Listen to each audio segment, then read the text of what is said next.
So most startups start with the idea, right? And it's followed by execution, which leads to fundraising. But generally, I've seen that people leave out the design aspect out of it, out of the entire picture. What is the role of good design in fundraising, according to you guys? Design plays a very crucial role. I mean, when you talk about you're pitching to somebody for investment, then how you present, how cohesive in terms of well communicated documents are there, and the presentations, everything builds confidence in what brand they are looking at. Right. If I was an investor, I'm going to be looking at something where everything aligns with how it is going to be communicated to the market. So these are signs of how well the brand is ready to launch. Right. So basically, if I'm going to invest money, I want my money to give me profit or double, triple, whatever, Correct. as fast as it can, right? So if you come across with taking care of all those steps, then it gives me confidence and understanding that if I invest with them today, I will be able to tap into returns faster, rather than a company which has not really invested in design or anything, and communication takes a hit for sure first thing. Right. But the fact that I will start questioning, I'm not sure how would they even communicate to the audience that they are after. And if that mismatch creates a doubt in my head, then absolutely I'm not really going forward easily. Right. So what you're saying essentially is, let's say, even if your idea makes sense on paper, let's say even your numbers are good, but for those mathematics, numericals, accounts, and these sort of ground matter realities, for them to even communicate properly, you still need the brand as a bridge. Basically, I think long before, for years now, India has seen Shark Tank and sharks commenting or appreciating brands at large on public television. That makes it very evident what is the importance of branding. But On the basis of good design, like purely just from that. good design, so brand is never just about design. We'll come to that. But the important thing here is what Akshat rightly mentioned, just something even prior to that. At that point of time, any investor is primarily investing into the founder Right. at large, because product is yet to prove itself, Correct. right? And for investing into somebody, I need him to be extra clear about everything. Right. Brand is a true representation of that whether you have just put together things in a jiffy or you were structured in your mind all through, it represents your mindset as an individual, which passes on the confidence to the investor that whether or not should I. So your clarity of thought is represented via Your design sense. Indeed. And then what is important is, at times people just think that product is important, which it is. which it is, but that would come a lot later in the life cycle of the brand journey. If I don't see your product, right, as an investor, leave apart the consumer right now, if I am not finding it interesting or visually appealing, or it lacks consistency, it does not convey what it does, I will not try to get into it. Why would I risk my money with it? Right. And it, I think, also falls on the part where, in the end, every investor is a human, right? And for a human to hold attention, design is absolutely at the core of visual attention. So your numbers might be good, your fundas might be everything on point, but if design is bad, you could take a huge hit. Right. And also, I mean, we have seen through our experiences working with startups who are, going for that fundraising, if you have clarity in terms of communication and design, it buys you time. Yeah. That means the other person is going to talk to you in a very different manner, because they understand some bit which is clear that, okay, this company is going to do something, right? Right. And most of the times, just how fundraising is not an easy thing. Absolutely. It's one of the hardest things that founders can swear by. nowadays, since it has become such a thing that everybody is trying to fundraise, then even investors don't have time, so they're trying to just find cues which helps them understand, okay, this is something that I should even hear or not. And that is where design is just buying you that crucial time. So you're also reducing the cognitive load of the investor in terms of making even a rash decision, Exactly. right? That's It's not just about reducing the cognitive load, it shifts the narrative from what you can do. So suppose if I'm a startup, from rather than proving that I can do it, to show me how you can do it. And that conversation is a new tangent altogether. it's like the show don't tell rule in movie making. Precisely. For Apple or Nike, if they think that they have built the name, then they should have completely stopped advertising. So fear of unknown plays a greater role. Verbal branding is a complete section in itself, which right now people in India at large are ignoring. A lot of research goes in. Basically, when I was doing insurance, I had to go through 40 odd insurance company globally. How you use that premium packaging or premium material is also a factor that has to come into play. When one of our logistic clients took an exit for approximately 1500 crore or something, it was an all cash exit. This is irony of our country, that we are still stuck in that rat race of What, according to you guys, is a brand? Prashant Gupta and Akshat Raghava are the founders of Beryl agency. Their foray into the field of design goes deeper with Hire Designers, which is a community of 350,000 designers. And these are the designers that you can tap into for all of your design needs across multiple disciplines, with everything from industrial design, graphic and 3D, to fashion, accessories, and even interior and architecture. Hi guys, welcome to the Building Something podcast. How are you doing? doing amazing. Well, thank you for having us. We have connected with today's guest on Entrepreneurs Hour. It's a curated and active community of founders, investors, and ecosystem enablers that have in-person meetup to help each other in building something. Join this buzzing community for free by clicking the link in the description. Now back to the video. So just for people to sort of understand with example, like what part did good design play in the 350 million raise by Una Insurance from Warburg, Pincus? Like, you have worked with them. Well, insurance is a very, very difficult sector to begin with. Yeah. And insurance comes with a lot of controlled financial banking systems globally. It's highly regulated. Highly regulated, yet it has to deal with humans at large, their sentiments, so has to be very high on emotional front. True. Now working with a insurance company was a different beast altogether. You cannot just do like, okay, that X toothpaste is selling this, I will sell this. Yeah. Insurance company cannot work like this, right? So you have to understand the core of the entire product before doing it, and kind of create that sense of trust in the people, because when people buy insurance, they are placing their hard-earned money, they are placing the risk that their family could possibly pose if something happens to them, or any accident happen, or any natural calamity comes, or their car breaks, whatever. People are trusting you to safeguard you from all of those, to mitigate those risks, to hedge those risks. A time of need. In the time where of everything need. else is absent essentially. So if at all the communication and the visuals of the brand, like in an insurance sector, cannot communicate that kind of a trust, no amount, it can never be able to do business, leave apart the funding. Right.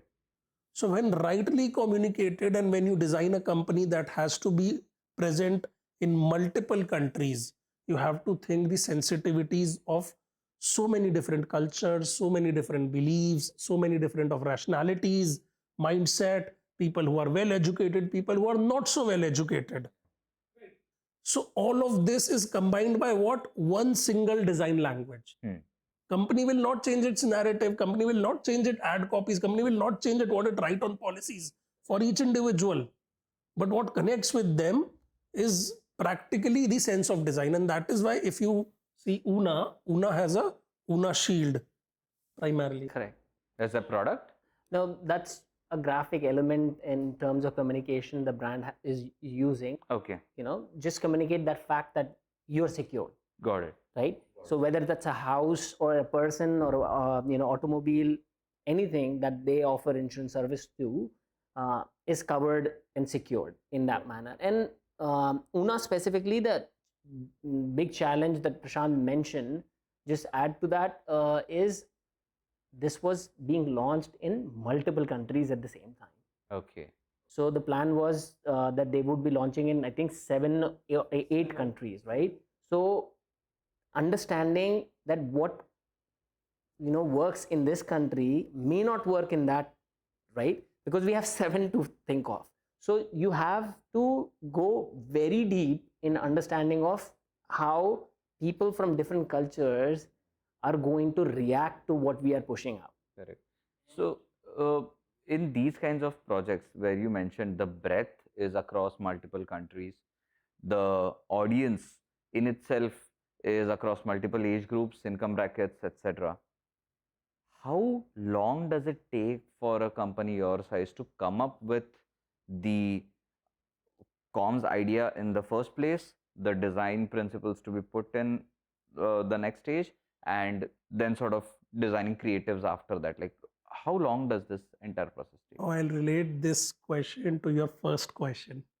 This totally depends on how much clarity the company or the founder is bringing in the very first place. We have dealt with companies who were absolutely crystal clear. This is what we do. This is how we serve. This is how we will do it. This is how products look like. And in totality, this would be the experience. Where we have worked with founders who were still struggling to figure out why their product is different from any other product. So in both the cases, if you could give me a thumb rule, absolutely. At large, any activity in branding would take 3 to 4 months, nothing less than that. Easy. It's a lot of research goes in. Basically, when I was doing insurance, I had to go through 40 odd insurance company globally. Now, when going through insurance company doesn't mean that you have a website khola and it's done. It will never happen that way. You have to look at every aspect of how they communicate. Every PDF, you have to search Google through various commands like their internal PDFs if you can find any, how their letterheads look like, their billboards in different countries, how are they positioned, what set of words they are using. Verbal communication becomes very, very important. If you are, for example, in today's date, if you are saying most secure insurance, and I also continue to say most secure insurance, then audience will not play. There's no differentiation there. No differentiation. Just like every other food product in today's date is organic. Correct. It is, so the organic becomes the new ignored word. If you write organic on today's day, as the saturation increases in the public domain, that word stops carrying its meaning entirely. Kshitij, hota kya basically, it's not just visual. People think branding is just logo, or branding is if somebody understands branding, he would say branding is visuals. Branding is lot more than that. Verbal branding is a complete section in itself, which right now people in India at large are ignoring. But there are proper laws of what to say, what not to say, what set of words to use, what tone to maintain, even at ground level, at some height, at a 3,000 feet Hawkeye view, PR crisis, lot of things. There is a well-structured way of how company speaks. Got it. It's as good as an individual. You as an individual has a certain style of saying things and certain set of words that you always pick up. Right. I do it differently. Akshat does it differently. It has to be core part of our personality. Got it. And that becomes your identity, essentially. Essentially. It's not just how we dress or how we look. So, which brings me to like, does the difference in good design and great design really affect, let's say, an IPO or the exit of any company in any form? Yes, it does. How should business owners measure it? Are there ways to measure these differences? There are no stringent scale to measure it, I would say it. There are obviously, it's more a game about perception. Okay. I know companies which I would not like to quote, obviously. Say, for example, they're operating on 100 crore turnover. But if you just go out in the market and ask about those companies, people will say, oh, they are a 500 crore group. They are a 1,000 crore group. Yeah. It's a perception. Right. So as your perception in the public improves, in the stakeholders, it improves, your exit, your IPO becomes easy, because then people trust what they have heard and seen. If I randomly tell you that I have a soap by the name of Beryl, which you have never seen, you'll never buy it. So in case you see, people are dominated by their choosing selection or the way they make selections. If you go to a store, you will ask for your first preference. If it is not available, then you will opt for something that you have somewhere remotely heard of, but Absolutely. not something you are unknown of. So fear of unknown plays a greater role. Right.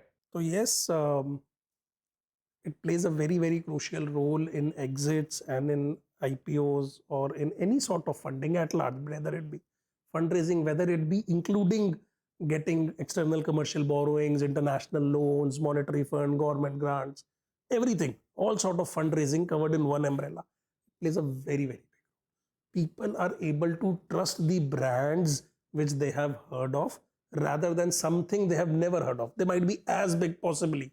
Right. You might know 10 startups who are operating in range of 1000, 2000, 3000 crores, but there are companies within Noida or the industrial cities who are doing at 10,000, 20,000 crore. We never speak about of them. Because we have not heard about them ever. So you will place more trust in the heard companies or any brand that you have seen on the television. Even if it newspaper. is 1/10 the size of the largest player in the field. Precisely, and this is what exactly happened when one of our logistic clients took an exit for approximately 1500 crore or something. It was an all cash exit. Oh, Important thing is that it could have been devaluated a lot more. In this scenario, it would not had their brand presence in place. had it not been for their brand presence, it would have sort of seen the similar. Unfortunate fate, yes, like many others. Right. So, which brings us to sort of, known brands, like, brands like Nike, Apple, Coca-Cola, McDonald's. They enjoy what I feel is a design mode, okay, with their minimalistic brand markers. So, why is it so hard for Indians to comprehend the hard work that goes into delivering such minimalistic brand identities? Let me tell you one thing in terms of how we see branding and how it's done. Brand identity is only one small part of the entire branding exercise. The logo, you mean? Right, the logo, that's the face, that is how you recognize Apple, Nike, the swoosh, all these McDonald's, the Golden arches. right? So these are only the smallest bit of it, because that's the face and that's how you recognize. Okay. But behind that is a huge design system that has been placed, right? Right. How you're going to communicate, as Prashant mentioned, right? Even internal systems which are talking about the external parties, so stakeholders, all types of stakeholders working. So it is not understood easily by everybody, especially in India. If somebody is saying, I just want to build a brand and build a brand like Apple, Right. It seems very simple that somebody coming up is like, okay, I just want it to look like Apple. Yes, you can make it look like Apple. But then you will be like Apple. Right. Because there's no identity. You're trying to piggyback on the. Even then, you will never be able to make that work. Right. Because even for Apple or Nike or whatever, if they think that they have built the name, then they should have completely stopped advertising. Right. That doesn't happen, because it's a constant process. It's a process that you have to invest in. You have to continuously talk about what you're after, and that is something we kind of lack in terms of understanding, that there is a big chunk that you have to really think about, and that is what carries the actual weight of a brand. Right. Not the the identity or the logo that people really see. और दूसरी चीज Kshitij, adding on to what Akshat said, आप बताओ आप कितने global brand जानते हो जो इंडिया से निकले हैं? Not really, yeah. मतलब हो सकता है आप बहुत सोचो तो आप 2, 3, Maybe 4 one or बता two, भी दो, yeah. बहुत सोचो तो उसको हमें एक चीज समझनी है. One thing that we'll talk about in detail is difference in the fact that India got its independence in 1947 only. ठीक है ना? Look at the growth of our mindset from 1947 to till now. It's been around what, 70, 80 years. Yeah. Yeah. Our past two generations have been struggling for their primary basic needs. We have been country where agriculture was primary, then secondary. Even when industries came, we were more of an assembly line setup. Then third came the IT and export of IT Yeah, services. services, and till now we continue to be there. Look around yourself, your AC, your modem, your wristwatch, your glasses, nothing designed in India. Absolutely. Your belt, your buckle, basics, your shoe. So India is yet to see that evolution or that inflection in design which will come now. That generation that now is coming has a safety net at their home, and they will be thinking about design as a solution provider, design in everything, creating global brands. And I'm sure as they grow, they will be able to create brands similar to what you have mentioned and have their own design mode. Primarily, more than moat, I would say it acts as a differentiator. Yeah. Moat is when you are competing against other brands and try to safeguard yourself through that moat. But most of these brands, what are they doing? They are creating such a solid differentiator that they find their entire unique set of audience instead of competition. But again, even for someone to do that, you need to have, like Akshat said, the entire thought process of what you as a company stand for, what your product really does for your customer as a whole, your processes, and then finally maybe the visual markers start to appear. It takes an effort, it takes a lot of hard work, and it takes time. And but yeah, it is doable, definitely doable, and we really hope to see somebody become that big from India. Absolutely. So, which sort of brings us to a small bridge of a question, which is like, can design dictate a company's culture and vice versa? Yes, and no both. Basically, we are circling into the same thing. It creates a particular, energies attract. Let me put it this way. We talk about energies, auras all the time in today's world. Energies attract. If I design a right company, if my product, my services, my communication, when I'm going for placement, whether a campus or whether lateral on LinkedIn, if my brand at all looks very, very set, I will get a right set of audience who will perform in the desired manner. It's about clarity of what is expected out of each individual. It is not about, company culture is always top to bottom, not bottom to top. Right.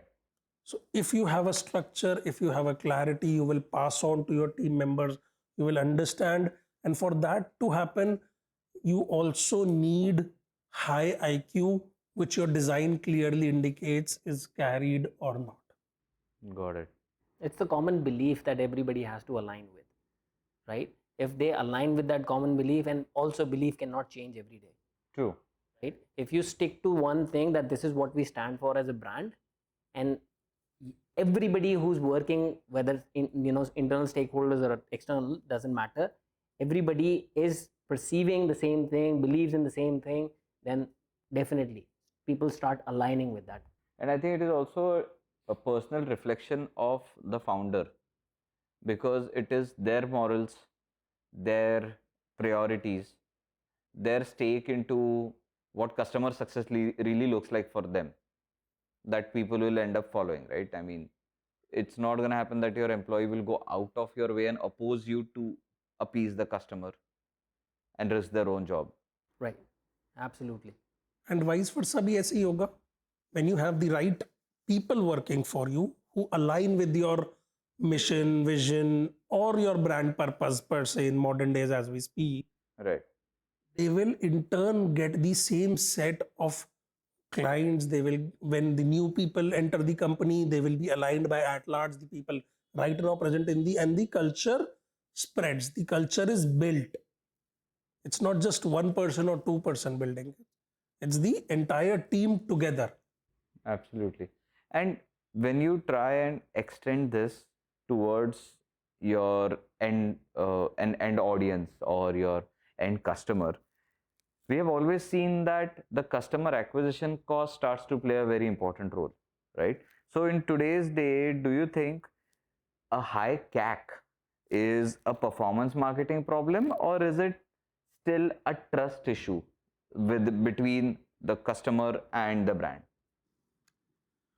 See, I cannot comment about performance marketing. It can or cannot be a performance marketing issue, but I would like to say it this way, that a well or a decently done brand which has thought of itself. When we say brand, again, now we are not talking about just the visual identity, Not just the logo. not just the logo, the consistency of your photographs, the selection of your products, how aligned it is. It's not about just, okay, I have decided to do Indian women wear.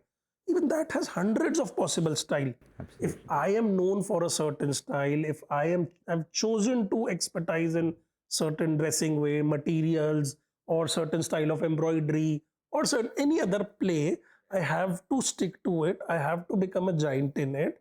And then not beyond my photography, my copywriting, my how will people buy it? Right. People will just not see the ad and click on it by now. Yeah. It will not happen. It can happen for a 200, 500 rupee product, that too once. But then branding also comes into play when that product is delivered. How was the packaging? How was the delivery experience? Was there a thank you card? Was there a small note written to it? Was it properly packed? What is not dirty? All these things are packaging. Or even to a smallest extent, that the tape on the mailer was a generic brown tape or your branded tape. True. So much so. And people do notice all these things. How much do we say they don't? They do. They do. 100%. Every smallest of the effort never goes unnoticed. 100%. I'll tell you, there's a tea brand by the name of Vadam. Badam, yeah. Vadam. They still send out with each delivery a copy of handwritten letter from their founder to tell that how this company started, what this company stands for, so that people can relate. That is not just beyond experience, it's basically aligning the person with your thought process. It almost just stand as a beverage. And this honestly is sort of reverse empathy, because everyone teaches that, okay, boss, when you're starting out a company or a product, you need to empathize with the customer and see what they want. True, when you start. But now that you have started, you need to generate empathy in your customer's mind towards you. Right. And this, I think, is a great example of Vadam doing that, right? Where they don't need to tell every new customer anymore. I don't think. I think they're pretty big by now. But they still do. They continue to do, and they shall, because every user is also a micro influencer in itself. 100%. Kshitij likes a tea, he'll tell, oh Prashant, did you try this tea? Yeah. I might, stand by it, swear by it, say, boss, order that, don't get anything else. Because people do take personal recommendations absolutely seriously. Especially in Indian context, that is still a big deal. Hearing from the family members or friends that what they liked, and it's just understood that okay, somebody has validated this product. And that vetting process means a lot. and that adds up to loyalty, or the whole thing, and that's what really brand wants. Yeah. So a good branding experience, all in all, basically all the touch points that consumer possibly have, pre-purchase, during the purchase, and post-purchase, needs to be done in a way that the experience is elevated. And when that is elevated, the CAC automatically reduce. And not only just CAC, Kshitij, there is a thing called lifetime value of a customer. LTCV. That increases multifolds. Absolutely. We can't just operate in marketing on one factor, though I am not a marketing expert, I'm just into branding, but These concepts are something which brand has to measure and keep in record for. Correct. CAC cannot be the only measure. I could have a high CAC, but if I'm getting the repeat order because of the branding experience of delivery, that's also turned into an average low CAC over a period of time. True. Because if my lifetime customer value is, I mean, if my CAC is going to sort of, if I'm going to make up for my CAC within the next 6 months or 1 year, and continue to have that customer for 3 years or 5 years or 10 years, the high CAC doesn't mean shit. That's not precisely the point. Right. So, in this situation where we are talking about premium products, premium fields, and sort of having that recall value, we know that every year, at least 2-3 times, every vendor, every supplier, every brand has to deal with discounting, right? It's inevitable. So, how should brands balance discounting and customer acquisition to avoid getting stuck in that discount death spiral? Kshitij, this is irony of our country that we are still stuck in that rat race of price, not just at the customer end, but even at the vendor end. Okay. When plastic industry, we're talking about B2B industries, when you buy rubber, aluminium, steel, paper, you are doing a similar bargain to procure it at marginally low price, and similarly you are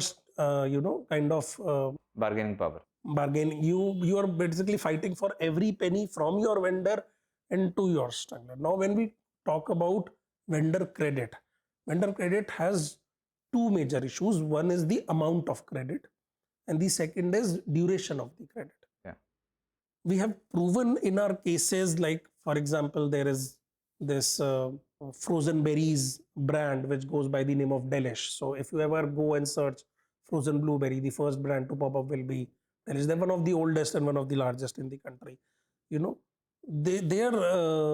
a proven case study by the fact that their average time of vendor credit was reduced from 90 to 45 days just because they were able to rebrand and communicate in the market that yes, the new Delish has new set of rules which will be bound by each and every vendor.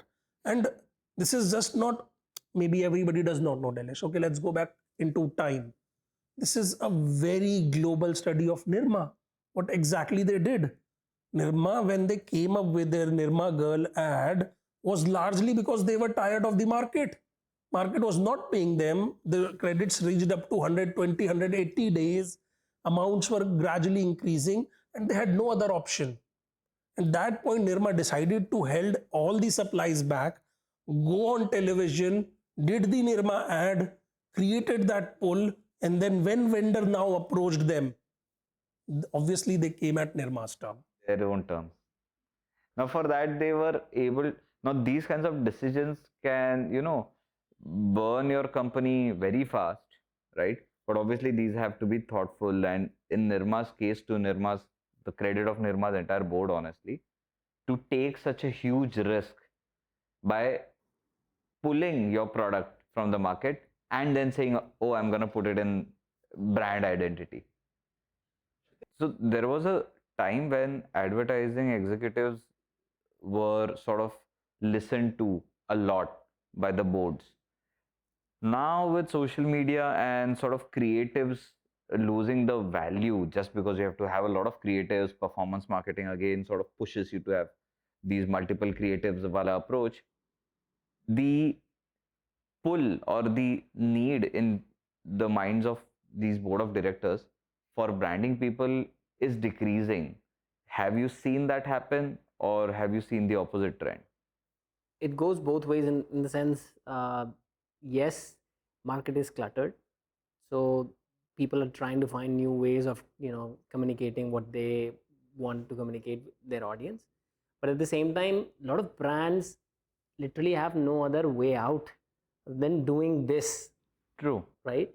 So definitely brands who have established themselves or had taken care of that bit some time back, they have that liberty of pulling it back and trying to see how Right. we can do things differently. Right. But a new brand will definitely is kind of forced into jumping in this rat race regardless.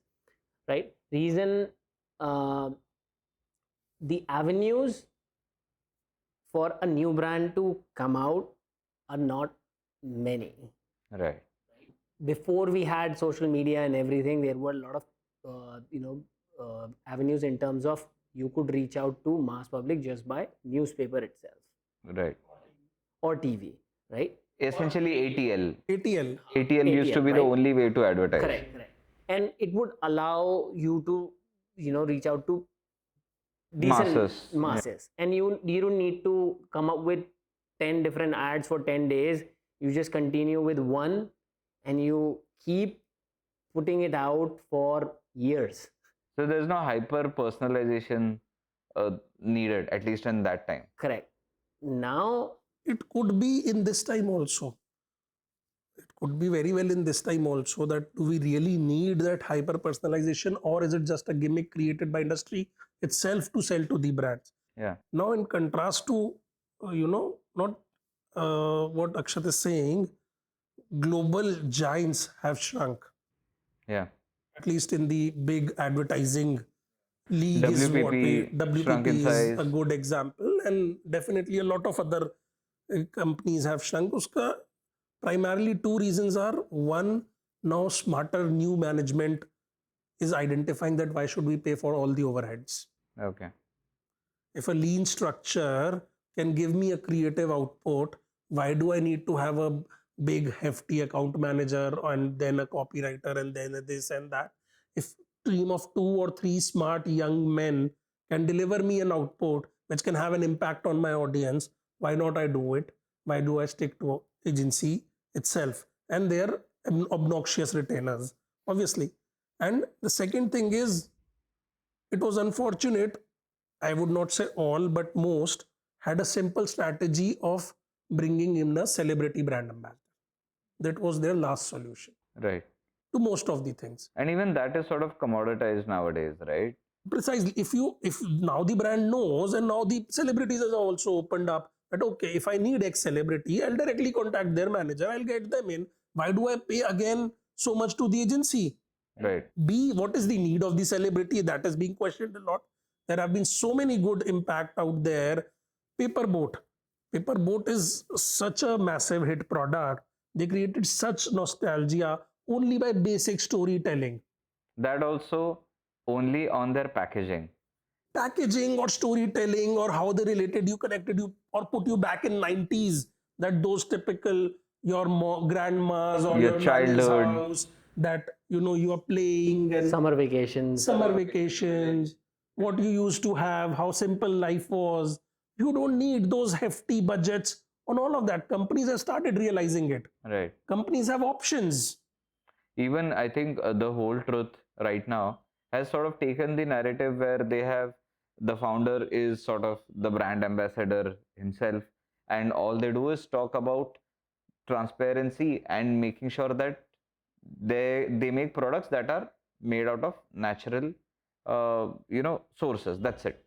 And the whole communication circles around it, they don't really need a celebrity advertisement or brand endorsement. You'll be surprised, Xiaomi never had an ad. True. I think Xiaomi especially played entirely on distribution. Xiaomi, Vivo, the whole lot. Sure, they got in actors and everything later. Like you said, Xiaomi never had anything like that. Maybe Vivo did a lot, but these guys broke the market just on the basis of distribution alone. Distribution. Also, I mean, features in low cost. So OnePlus earlier, when it was launched, right in the beginning of it, it was considered to be very economical in terms of what they were offering. Right. Right. And then they signed Amitabh Bachchan, and right. And the price went up, and it's now almost neck to neck to Samsungs and iPhones. Yeah. It has lost that same that it started off with, and that's the problem, right? And I think now they're recently I read that they are shutting down their international operations entirely. I think the India CEO also resigned. Correct. And moved on. That's what we have heard too, and but it's I think one of the reason that happened is because it started out as an enthusiast brand for technical people, deeply tech enthusiasts, not just because the price was low, but because they were able to match certain technical outputs. Now, had they stuck into that area, the irony is that they would not have grown because that niche market is really small. Right. And the moment you start to expand, you start to leave Dilute out, the core. you dilute the core and you leave out your original target entirely. And which is why I think that brand sort of feels a little rudderless, where neither did they hold on to the enthusiast crowd, nor were they able to successfully pander to people who like using Samsungs or iPhones or Xiaomi's. And so, on that same note, if you are building a brand, understanding what kind of market you are going after and what this market would look like 5 years from now, 10 years from now is important task that you have to take care of today. True. You can't wait on launching the product and being successful and then you're like, okay, now we have to find a new market. This is all, saturated. Right. So these kind of things, branding also covers these aspects, like where we headed, what is the plan today, what is the plan 5 years from now, what is the plan 10 years from now, so that whatever is being done as an activity for the brand is done in a manner which has you covered for that duration. Right. And it's just something people don't realize, that you need those answers in the beginning. As Prashant mentioned right in the beginning, that companies that we work with, if we have people who have absolute clarity of certain things which are strong pillars in how the branding and activity is going to go, it not only makes the process easier but also makes sure that you are not going to fall for traps like these in the future. Right. And the more I listen to you guys, the more I realize that branding, the core, one of the core principles of branding seems to be purpose. So if I start a company saying I want to make this for this much and sell it for this much, and I'm gonna make the margin, and this is how I make money, that's fine probably, but that really doesn't scream brand. It just screams maybe business at the best case scenario, right? True. So you have to find the reason of your existence, as we say it. Right. Why do you even exist in the market? Why are you even starting? What problem are you solving? Does it really something that people want? Now, there are a lot of controversies Or around. maybe they need and they don't know, whatever it is. Whatever it is, a need can also be created. But again, the whole idea is that whether that would exist or not in the long run. Right. You cannot solve a very small micro problem and expect it to turn into a business or become just another business. If that business is already saturated, then you will be doing the same thing. Rat race, competing on prices, underselling, discount trap.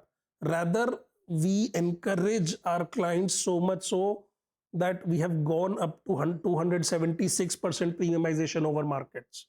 Okay. The whole idea is that if my competitor is selling for 100 rupees, I should be minimum able to sell it for 120, 130. No discounts. Why should I offer a discount?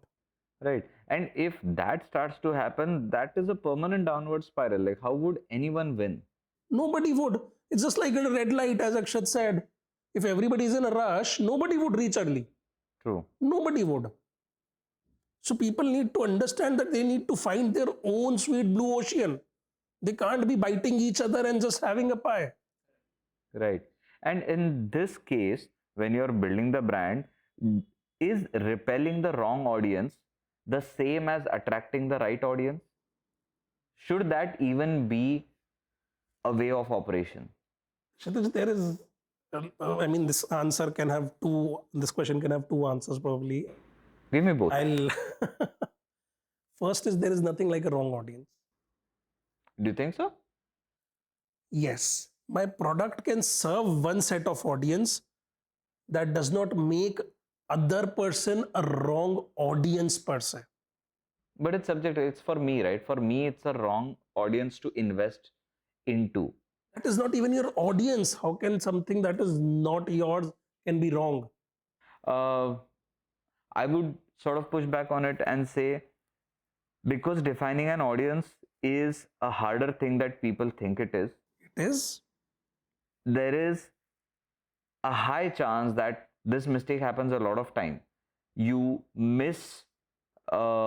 misconstrue who your audience is, which is where the term wrong audience comes in, right? I'm talking in terms of binaries of right and wrong, mainly to sort of convey the message that there is such a thing as wrong audience. Because if we just say right and more right, that spectrum is going to make it difficult for someone who is a beginner to really understand how sort of slicing the market really works. So you need to put it pre-branding and post-branding. By the time in those 4 months we do the entire branding activity, you have a fairly good estimation of the ICP, because we have grilled you and gone through in the depths of how do you make the ICP. Basically, you segment the entire market into extremely small buckets. Okay. Extremely small buckets. You further classify that what buckets that are perfectly fit, what buckets are acting as a decision maker, what buckets are the influencers but not the decision maker. Got it. If you are buying your kid's bicycle, then you are the purchaser or the buyer, but influencer is your kid again. Correct. When you go through so many set of activities, by the end of the branding, you are very clear who to serve, who not to serve. So if I am a cardiologist, how can somebody who has a stomach ache is even my audience? So anybody who has to do anything with heart is in my audience. Right. If not today, maybe tomorrow, maybe some other day, maybe when I expand. Maybe you expand vertically, horizontally, conglomerates, geographically, anything. The whole idea is there's nothing like repelling the wrong audience. At the same time, Then you have definitely, you need to make sure that you are reaching out to your audience so that your numbers are correct. Yeah. Having clarity and making sure that you're communicating that clarity to the audience is also on your bit, right? You are responsible for it, that others understand what you're offering. Correct. If you leave some room for confusion, then I'm just getting pulled in. Right. But it's sort of getting stuck in a whirlwind. They're not going to get converted. They're not going to go out. They're just going to stay stuck. You continue to lose money. Correct. Because you're trying to spend in converting someone who is not supposed to be there in the first place. now contrary to this thing, and coming back to the first one, you also have to understand when we segment. In general, I'll tell you, I'm not going into what agencies do as a mistake. They majorly consider demography. Correct. Hardly people consider psychography. Yeah. Now, psychography plays a very different beast altogether.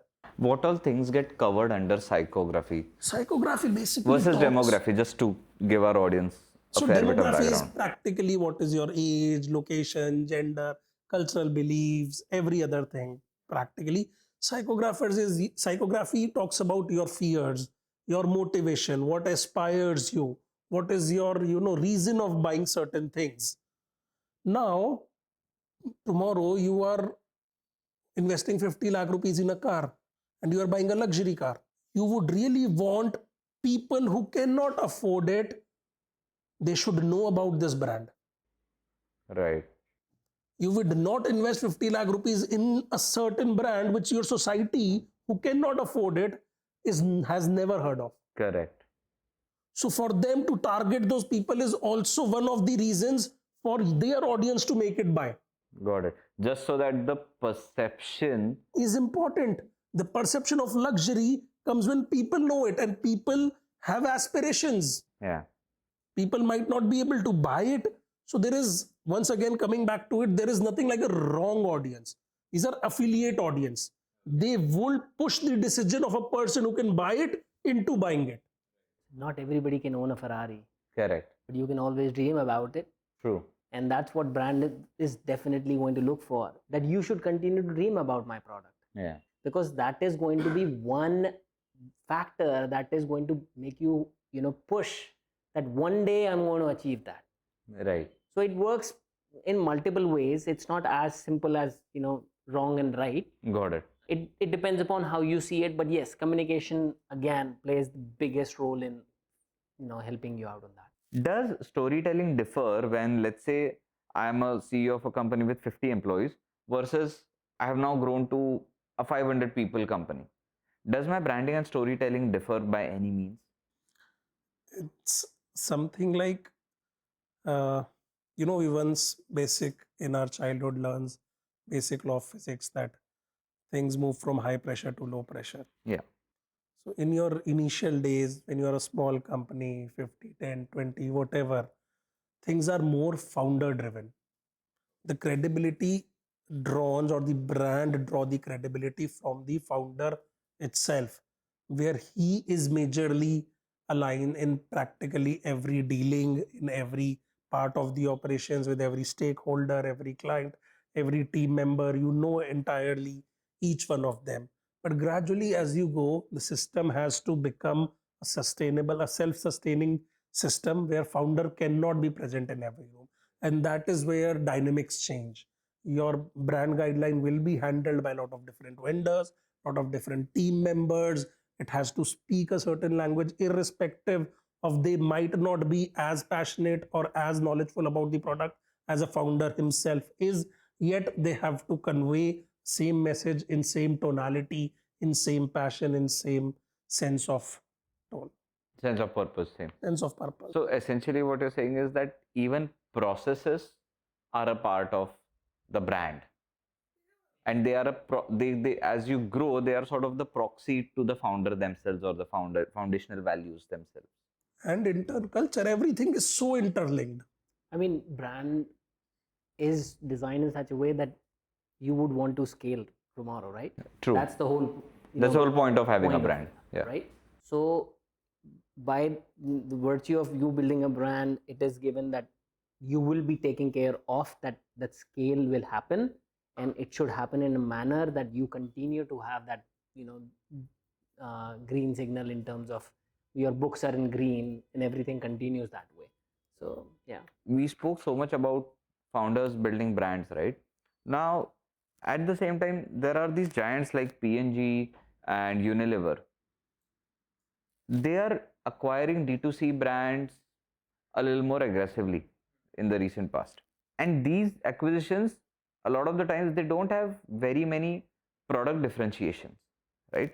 Then why are these large companies acquiring these D2C brands instead of going ahead and building their own brand? What is stopping them? They have the best prices, they have the best resources, they have the best distribution even.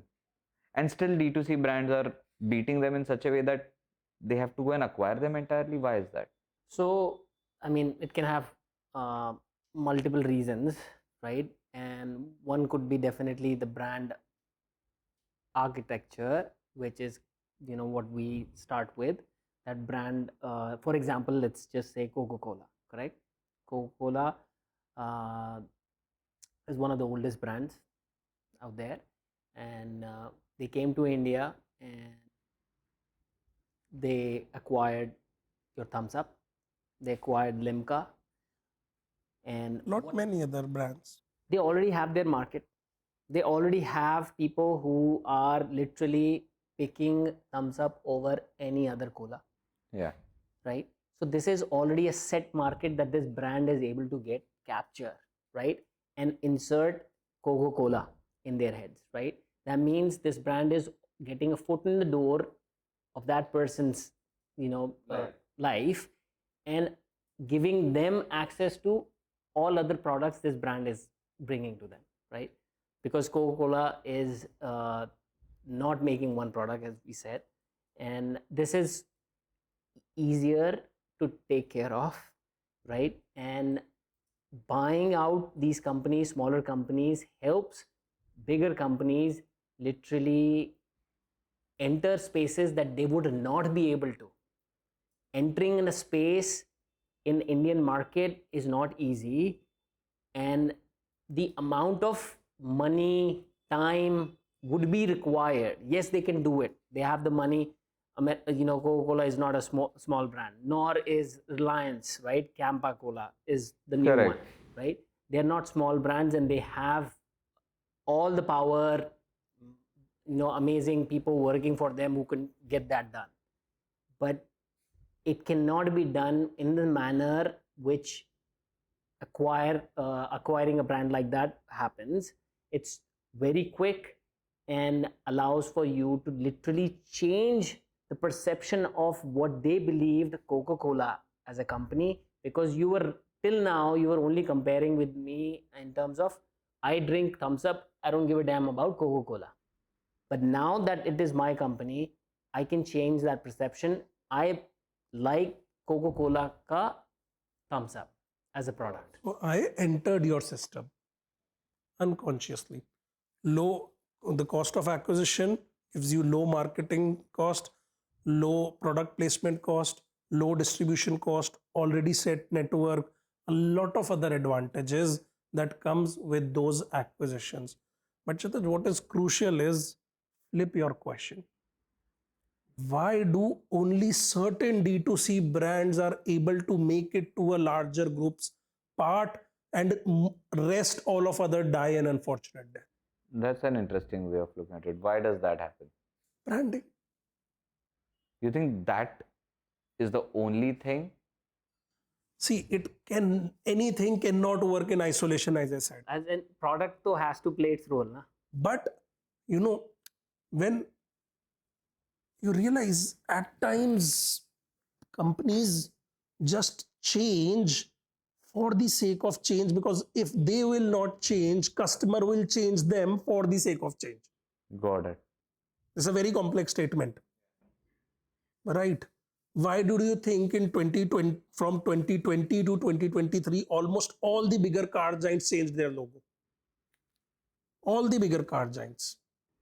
You say whatsoever it is, but the whole idea behind everything is they want a new refreshed look. Haven't there been times when you said that this perfume has been on my dressing for so long, let me try something else? You had no issue with the perfume, but you just wanted a change. Yeah.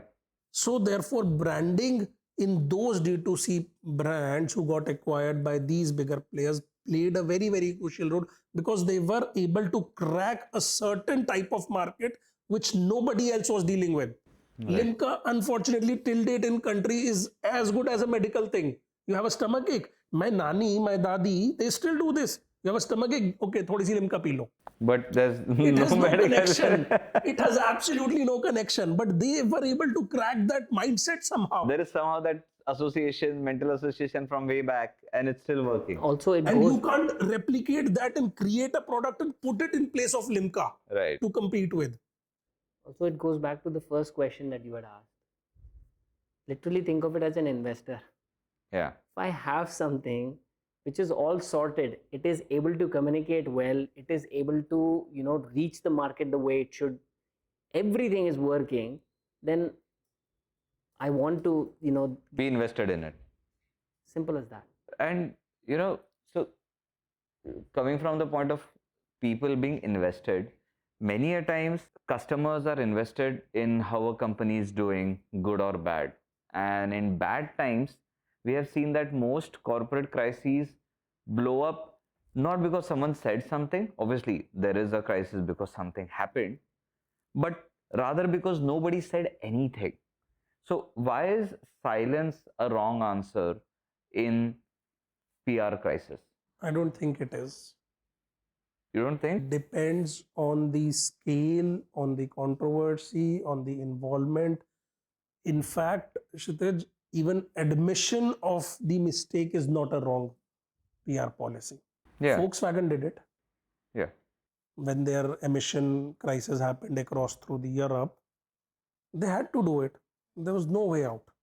So there are times, okay, this company, sorry, I'm little skipping their name. This kissing scene happened in the Coldplay where their HR and some CEO was involved, right? I'm skipping their brand name or all. It was some HR firm, I think. So silence played a crucial role in that entire thing. Though they took their action, I'm not saying they did. Yeah, they got Gwyneth Paltrow in. they had that advertisement and they sort of had a little fun with it. But yes, the initial idea of being silence at times allows market to settle down on the sentiments. Also, if you look at Indian culture, again, it's a two-edged sword. Indian culture is very forgiving. True. People forget about it and they do not care about it in the long run. Right. One, especially in the Indian context, what I'm speaking about. But at the same time, they do not forget. Now, why do I say this is, if an old company would come to life again, right? Again, speaking ill of somebody would be wrong by their name, but I was buying AC last year and one of the old companies have revived themselves into the market. Okay. The exact set of words my dad used was, I've known this company, they were never good. Let's go for something else. Irrespective of what money, what deal, what product it was. Right. That was not even in the question. His experience was bad. He's transferring that experience to me. Right. And you are taking it I at will. his word without challenging, because, I mean, why wouldn't you? Why would I not? Because it's coming from an authority that you actually trust for vetting something like this. But at the same time, there are so many other brands who have done so much wrong. Probably, there were wrong chemicals used in the food or some additives or some preservative. We tend to forget it. So we are very selective in how we make choices. Right. And at times, that is why I say, depending upon the type of crisis, a rebuttal, silence, admission, anything could be a strategy. That totally depends on nature of the crisis. But permanent silence doesn't really work, does it? Well, I mean, you can't expect everything to blow over just by keeping quiet, or has that? look at, I'm sorry, I had to now go into it. Look at Ola scooters. Look at their recent jump in the sales from an era where people were burning it out, literally, or thrashing it on the road. And look at their recent jump in the sales. It was massive. I think some crazy 400, 1000%. I know, something but there like is that. some question about that. That part, there's a bit of doubt, I think. A bunch of people have raised it. Yeah, numbers not being real. The numbers also. not being real or But something. again, I mean, depends upon scenario. There's to no scenario. smoke without fire. In their case, especially so. But anyway. So all of this brings me to a question that we have sort of been, stepping about a little bit. What, according to you guys, is a brand?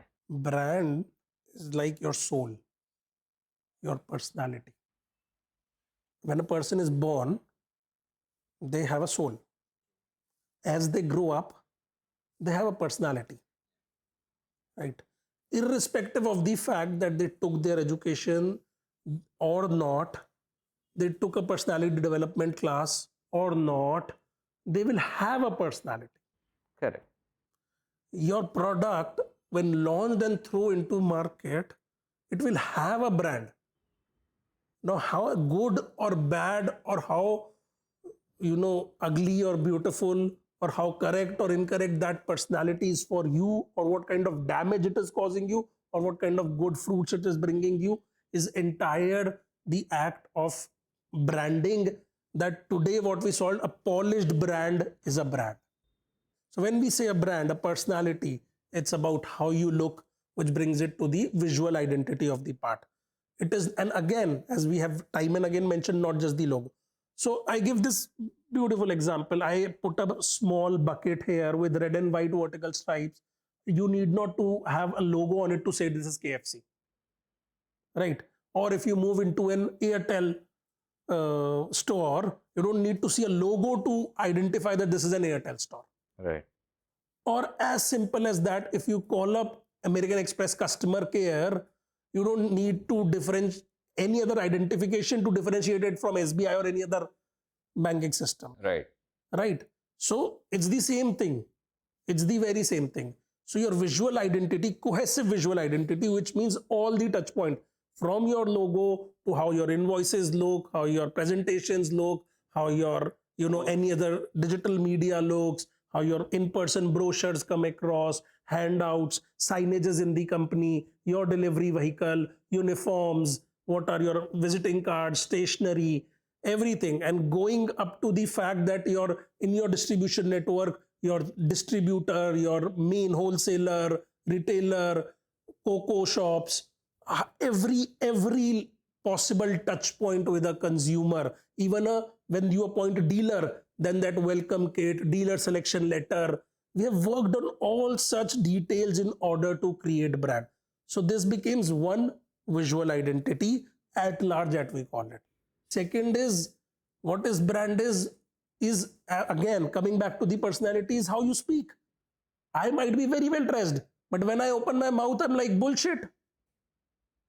So until unless my communication part is sorted and I speak in a particular way, if I'm authoritative, I need to be very authoritative, and that is, there's nothing wrong about being Or you authoritative. should have something that begets authority in the first place. Precisely.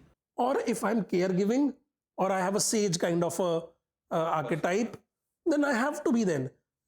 Or if I choose to be Harley, which is outlaw, that I don't follow any rules, it's okay. There's nothing wrong in it. It's just my personality. But you have to choose that personality that works in favor of your product and the market that you are offering.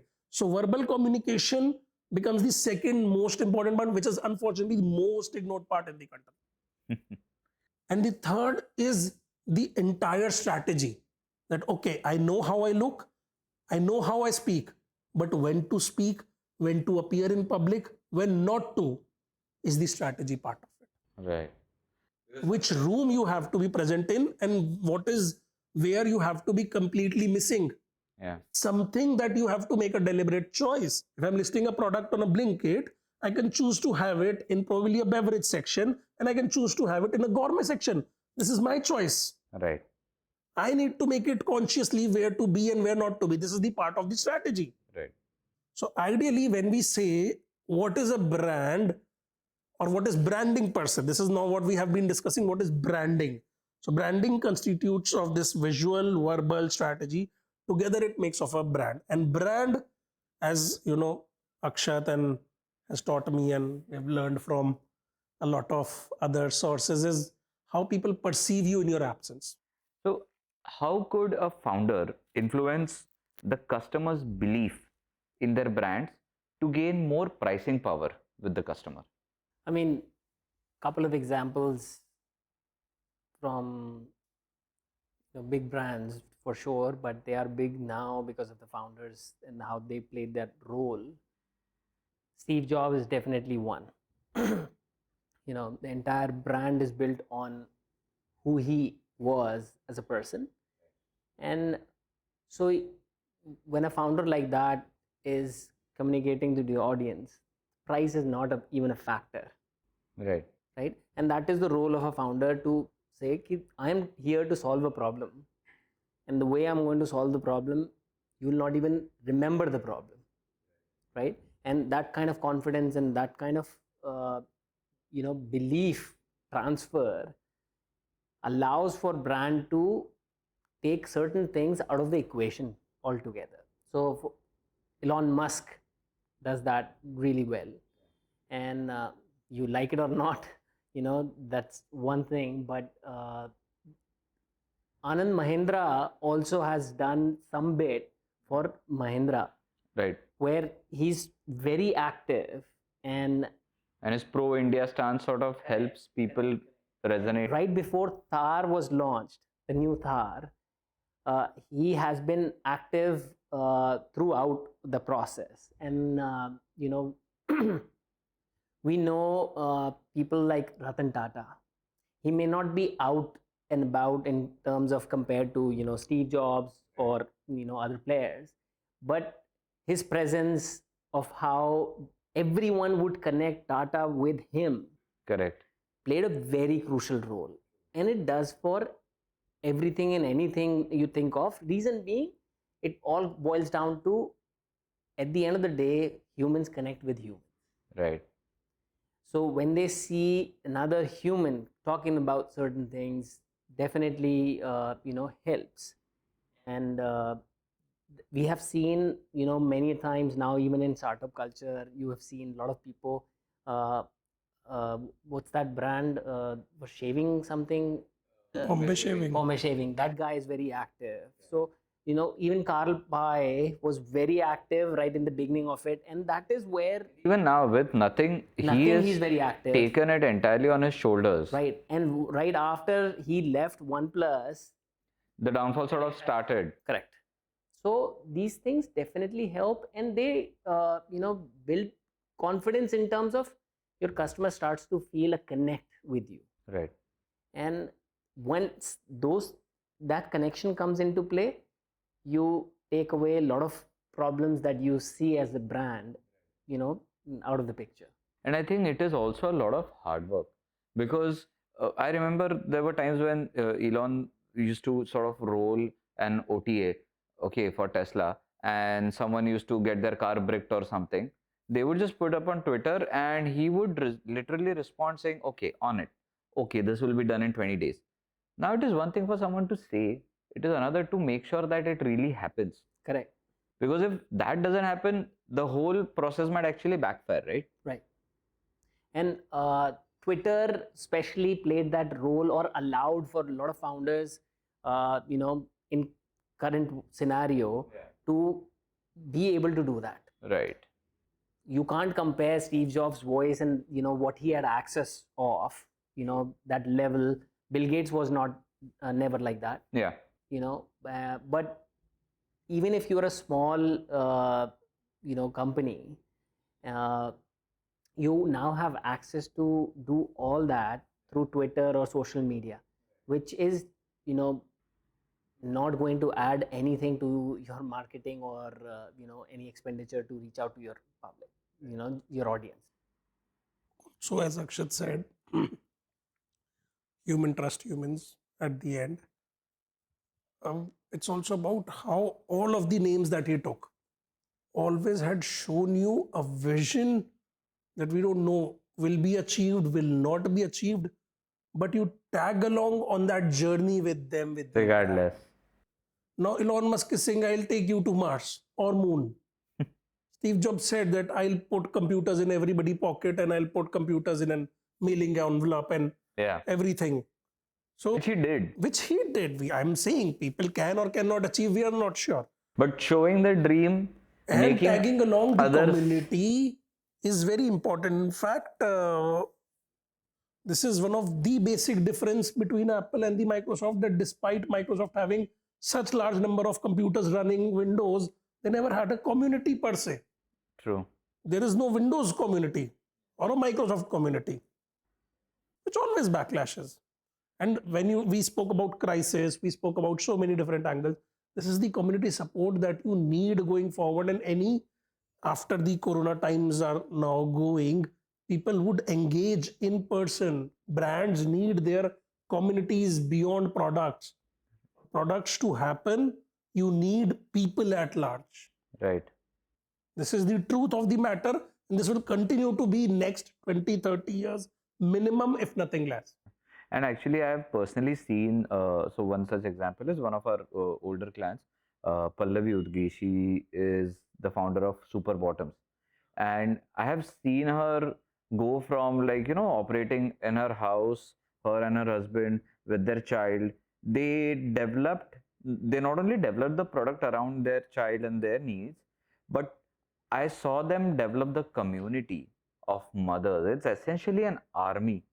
And now I know that for a fact that a lot of mothers rely on that community, not just for that product, but for a lot of motherly things. And we are surprised that why are they so loyal to Super Bottoms? It's more than the brand, it's more than the product now for them. Belongingness, there's Sense of belonging. belongingness there, right? So with this sense of belonging, that is something that people can't really experiment with a lot. You sort of have to have a mindset and you walk on it and tweak a little bit along the way. But one area that people experiment every now and then is packaging, right? And the first thing that people want to do when they want to appear premium is go for premium packaging. But the question remains, does premium packaging always have to mean expensive packaging? Ugly truth is yes. Because we have to come that what makes anything premium, not just packaging, be it your shirt, clothing, leather bags, accessories, electronics, equipment, is the premium components that go into it. If your computer had a better chip, it is now a premium computer. Correct. Right. If your shirt has a premium cotton or an Italian cotton blended into it, Long it is a staple is Egyptian, whatever. whatever. It is now a premium shirt. Similarly, for your packaging to become premium, it need to have premium materials Right. and come from a mindset who in turn will charge for designing that premium. True. Right. So all in all, for people to feel that packaging, that unboxing experience, that sound of click when you open the bottle jar, the vacuum pressure release, these are small semantics that make the entire difference in packaging being premium. Now as we speak, there are a lot of people who probably try to imitate the premium brand or try to aspire, I would say not imitate, and they cry even over the GSM of the paper, right? But leave apart the GSM. We have a client called Sharda Containers. When we did their brochure, we told them, even when average brochure is like 170 GSM, 180 GSM art paper, which is around 80, 75, this price bracket, right? We went all out to search for a paper and got a paper from a Kodak that at that point, 6 years behind, was 380 rupees a kg. Okay. As a result, Sharda literally kicked open doors into industry that one cannot even imagine. And till date, when that brochure lands on a table of a CEO or a purchase officer or any sourcing guy, they literally feel that, okay, we are dealing with somebody who has invested into himself. Right. And that is when people are ready to invest. And I don't think people even realize why they prefer one over the other when they're making the choice. But It is always there. it happens in the back of your brain. So there's an old saying now that killing a butterfly is a crime, but killing a cockroach is not.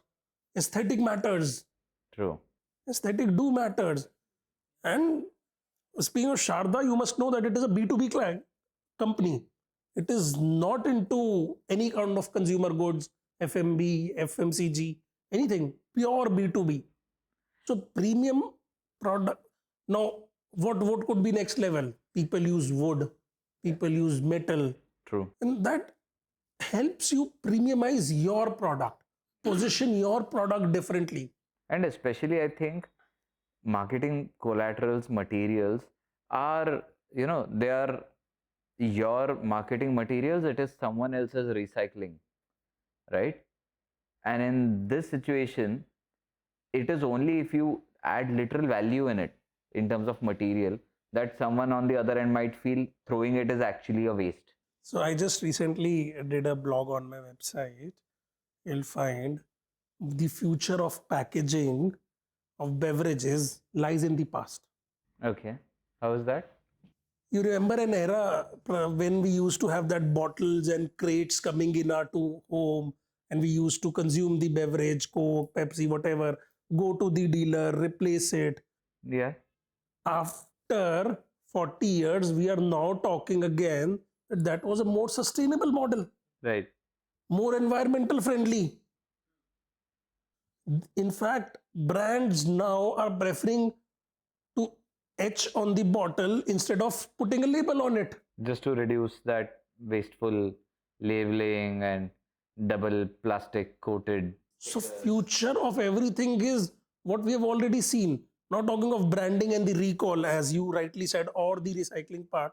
Why did years back Bonvita as a product chose or to be in that glass jar? Yeah. And after that Bonvita was over, we had all sorts of material going in, and our kitchen years. was for years. Bonvita was there day in, day out. We cannot forget Bonvita. Right. So this is where we are again headed to. and it will come back.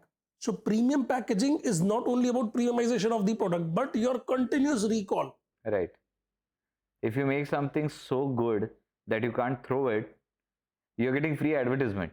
The only thing I wanted to add here was how you use that premium packaging or premium material is also a factor that has to come into play. 100%.